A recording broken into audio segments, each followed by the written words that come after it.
La guerre laisse des traces, chez ceux-là même qui s'y trouvent engagés. J'imagine que je ne surprends personne avec cette affirmation. Elle peut laisser des traces physiques, elle laisse assurément des traces psychiques. Pour certains seulement, ces traces peuvent constituer un handicap dans la vie. C'est une préoccupation des armées. Les soldats ainsi blessés peuvent avoir besoin de soins. C'est la mission du service de santé des armées de permettre et d'assurer ces soins. C'est ce que nous faisons de longue date, peut-être sans assez le faire savoir. On évalue aujourd'hui à 550 le nombre de militaires suivis par le service de santé des armées pour un syndrome de stress post-traumatique. Alors bien sûr, c'est un chiffre qui sous-évalue sans nul doute la réalité. Avant tout, il ne faut jamais oublier qu'au-delà des symptômes, il y a un individu.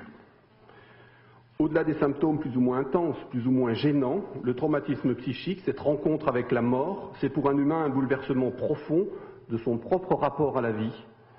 Et cette déstabilisation ne peut être prise en compte hors l'environnement dans lequel évolue le soldat, hors les liens qui unissent cet individu à ses camarades et à travers eux à l'institution militaire. Même si certains peuvent revendiquer de pouvoir se faire soigner où ils le souhaitent, le milieu militaire reste au total, au final, le lieu privilégié de traitement de ces troubles.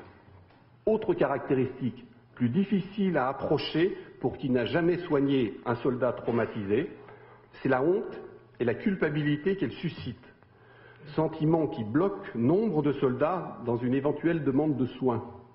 Nous devons bien prendre la mesure de toute la complexité des rapports du soldat à sa blessure et à sa blessure psychique. Et là, l'enjeu est tout autre. Il faut pouvoir être là, maintenant, mais aussi demain, durablement, mais toujours accessible, disponible. C'est ce à quoi nous nous employons et c'est ce qui va être décliné dans les différents exposés à venir. Je vous remercie.